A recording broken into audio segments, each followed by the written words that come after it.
All right, so latest out of the forge, this little project I've been working on has been, well, pretty challenging. These are the flowers that we made after casting, and a couple pieces of angle iron scrap from here and there, yada, yada, yada.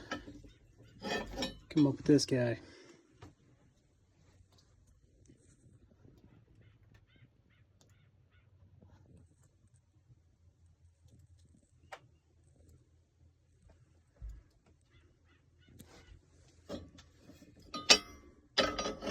Solid.